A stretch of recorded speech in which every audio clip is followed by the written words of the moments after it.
me. It's Ethan, and welcome to the finale, the part 3 of the Big Bad Bound of Bionic Booger Boy Part 2.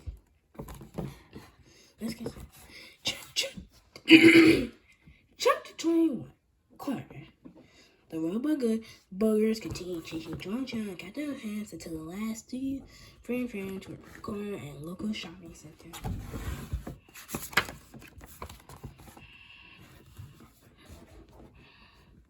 In a desperate attempt to save themselves, the three brave heroes began taking items from the outside sale bins and throwing them at the snarling beast. George grabbed a pair of low-flat tennis shoes and tossed them at Trixie.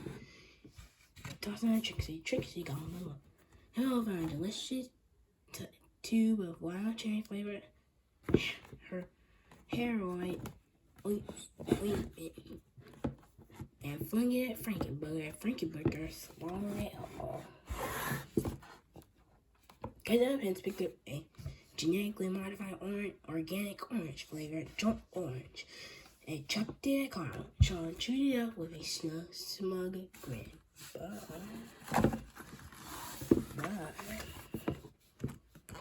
What's that? Suddenly, Carl's laser eyes grew incredibly large. The high smile on his face turned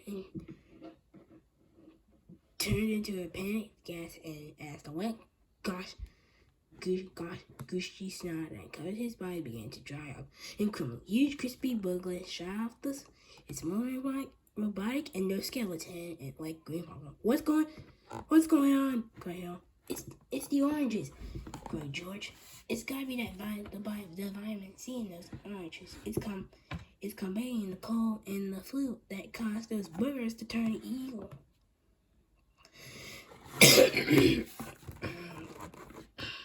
Carl thrashed around brutally as more of the disintegrating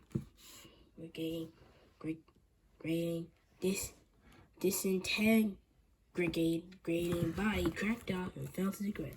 Finally, the lights in his panic-stricken laser eyes slowly went out.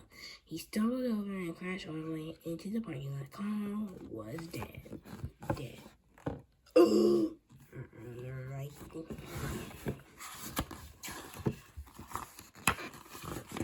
Chapter 22. Vitamin See you later. George and Hal and Captain Underpants quickly began checking oranges at Trixie and Frankenburger, but the two remaining robo-boogers got wise to the power of the vitamin C. They ducked, jumped, dodged, and darted, doing whatever they could do to be avoided by the deadly oranges. Hey, I've got an idea. So got two crates of oranges around. While George and Hal continued fighting flinging fruit ferociously. Where does he think he's going? said George. George. I don't know, Sam, but his idea better work. We're right out of oranges.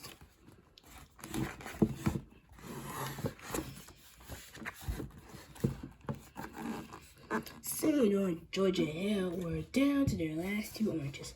They threw them as hard as they could, but alas, the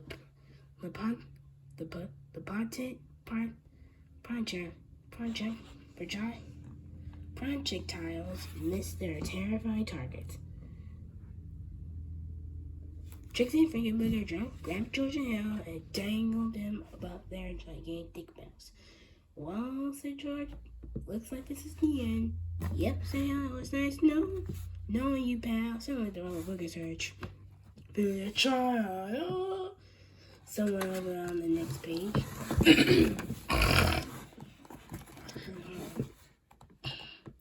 The repulsive robo-boogers jumped George and Hal and stomped over to page 130. There they found Captain Underpants standing at the top of a large novelty big toilet on the roof of John's house of toilets. He was trying and doing a really annoying dance, which made the robo-boogers very, very angry. I say more angry because he killed their friend. He killed their brother or Carl. Chapter 23. Underpants, dance, and foot. You tried the twist. mastered the Macarena, and figured out the funky chicken. Now it's time for the most annoying dance ever, the Underpants dance. It sure is irritate parents, teachers, evil villains, and kids of all ages. Just follow the easy steps in this chapter and learn the Underpants dance today.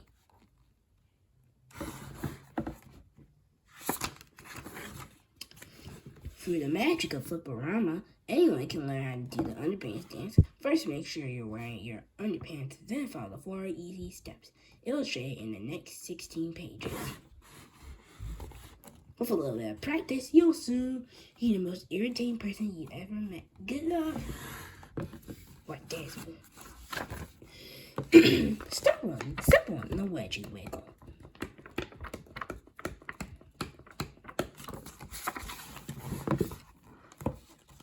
Step 2, the tie tango.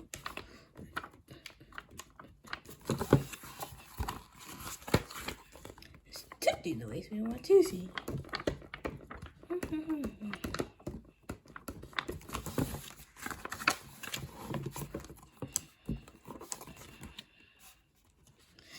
Step 4, the big fat cookie.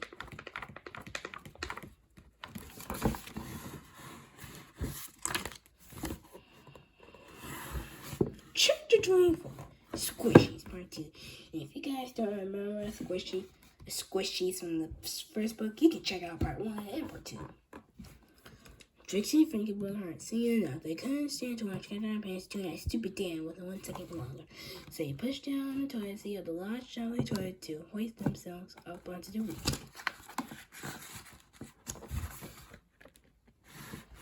Splat! Unfortunately for Trixie and Frankenbooger, they had been so irritated by the Underpants dance that they had noticed 2 crates of oranges placed carefully under the gigantic toilet seat.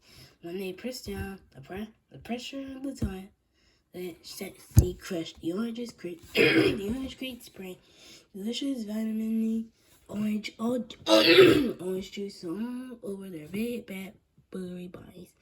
Georgia and Captain Underpants watched their monstrous arch enemies begin decomposing before their very eyes. What happened? What happened to that town?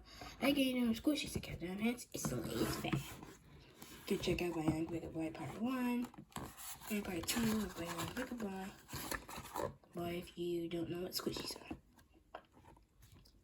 The little boogers jerked around wildly as the quickly drying snot crumbled out off of their smoking robotic endoskeletons. Then, after a few minutes of spinning and screaming, they slowly tumbled to the ground in 2 metallic heaps. Trixie and Frankenbooger were dead. It's done.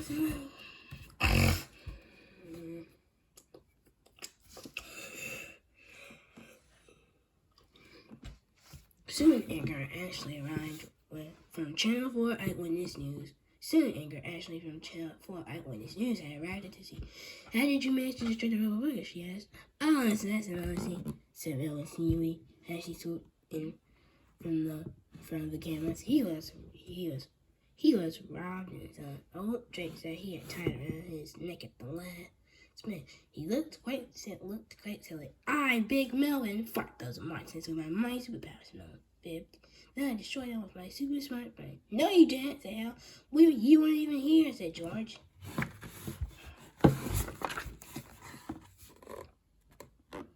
Don't listen to those guys, said Melvin. I, Big Melvin, am the real hero, and the real hero here. Melvin flew above the 2 defeated Rebel Boogers and used his new laser eye. Beam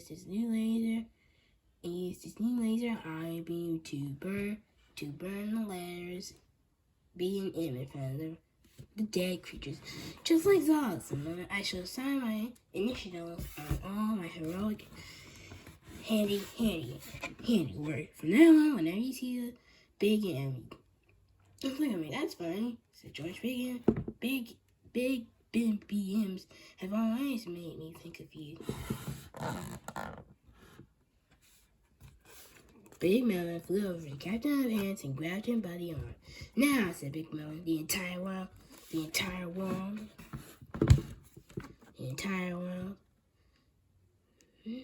Big Melon grabbed Captain Underpants.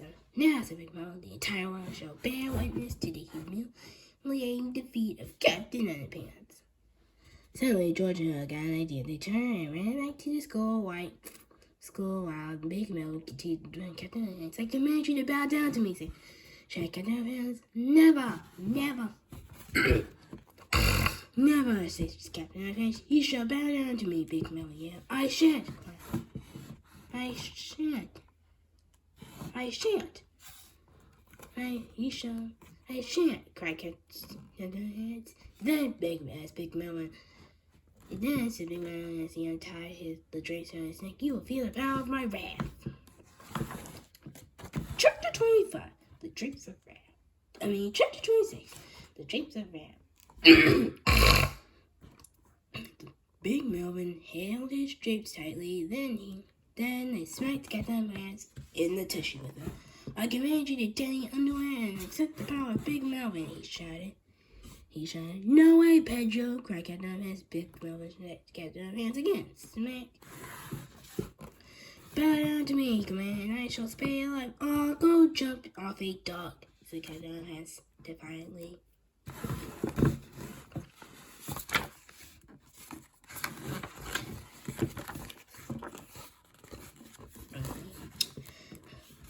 Suddenly, George and Ella returned to the scene out of breath, hiding something behind their bags.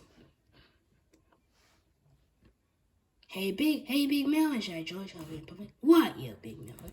Harold pulled the $120,000 out from behind his neck and aimed it at Captain Melon and Captain Underpants. You shouldn't leave your toys lying around in the library, Bob, said George. George said slyly. And Melon shrieked in horror as Harold pulled the trigger. Blast! A blinding flash of pink light shot out of the combined $20,000 surrounding Melvin and Captain Underpants and squishing them together. George had reset the controller to combine them both transfers the superpowers back into Captain Underpants and separate them. I'm sure I hope this works, said Hal. Me too, said George. Chapter 20! Sorry, to make a long story short. It did. Chapter 20! With big underwear comes big responsibility. Big Melon fell to the ground with a thud. Immediately, Captain Underpants began flying in the air. Hey, cried George. Hey, cried the good captain. I've got my superpowers back. I knew that underwear would never let me down. George turns at the Channel 4 Eyewitness News team with the Forgetcha Macaulay 2000.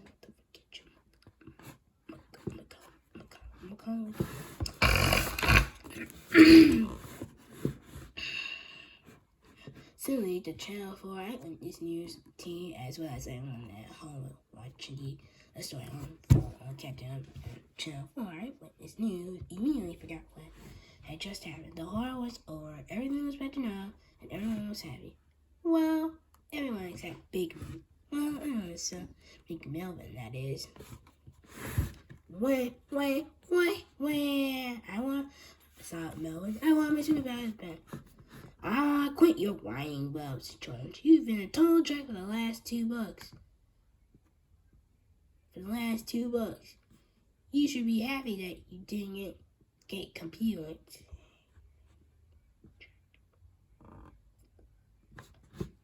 If you guys don't remember the last 2 books are, they're Bionic Wicked Boy Part 1 and Rapid Wicked Boy Part 2. You can check those videos out. You should be happy that you didn't get computants. Chapter 29. Computants seize me sometime. Soon a crowd gathered and began to recognize Mel. Hey! Cried Zero. That's the little squirt who said he was going to find him right hiding. There he is! A couple of very old, angry ladies. That's the little brat who left us up in a tree. He made us lose the big game, cried the entire football team simultaneously. dudes yell on the skateboards. That's little do boards. And if you do go, heh, laugh and say, maybe I'll just go home now. Get out! Shouted some old ladies. Shouted the old ladies. Screaming on the way, followed closely by a larger group of very angry people. Chapter 30, Hail's Surprise. As Robin and his angry mom ran off into the sunset, George and Helen addressed one last thing to deal with. A quick square line of Captain Underpants' face, and he was all it took to bring him back to his creepy old self. Well, that takes care of everything, said George, and the two boys walked back to their treehouse.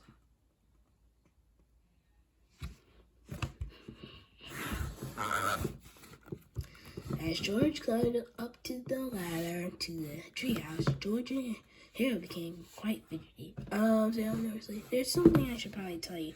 But when George reached to the top of the tree, the top of the ladder and looked inside the treehouse, no explanation was necessary. Hey, hey, said George. I thought you took him back to his home. I did, said Harold, back to his new home. Harold, said George, we can't keep a pterodactyl. Do you know how many crackers they need to eat every day? We could never afford it. I know, said Harold sadly, but look how cute he is, and he's made friends with Sue too. Can't we keep him for just one night? Well, all right, said George, but we're taking him back tomorrow. Chapter 31, tomorrow. The next day, George, Harold, and Sue returned to the school with crackers tucked snugly into Harold's book bag. Together, the four friends sneaked back upstairs to the library where the purple body stood before them in its forbidden glory. Come on, said George. Let's get this baby that is bit. I don't know, said Harold. Maybe should we give it a day to cool off? Nah, I'm sure it can be used 2 days in a row, said George. What could possibly go wrong? But didn't Melvin want us not to use this machine in 2 days in a row? Asked Harold. Yes, George. Back in chapter 12, starting off with the first one and the third line on the second paragraph of page 77. What exactly did he say? Asked Harold. Beats me, said George. I'm not very good at remembering details. Well, I don't know about this. Said Harold. What if our journey brings about the end of the world? I say, oh no, that's ridiculous, said George. It all sounds like what a sequel to a really lame children's book. The four friends stepped inside the purple body and closed the door behind them. George set the controller to return them to the Cretaceous period of the Mesozoic era, and then pulled the chain. Suddenly, an orange light began flashing wildly. Hey, I don't remember seeing an orange light before, said Harold. The purple body began to shake and rock out. I don't remember this thing shaking and rocking before either, said George. Something is very wrong, Harold. Something is terribly wrong. Suddenly, the entire room lit up with an explosive burst of lightning. The purple body began to disappear into a whirlwind of electric air. The only thing that could be heard about the chaotic clatter was the sound of two terrified voices screaming into the unknown abyss.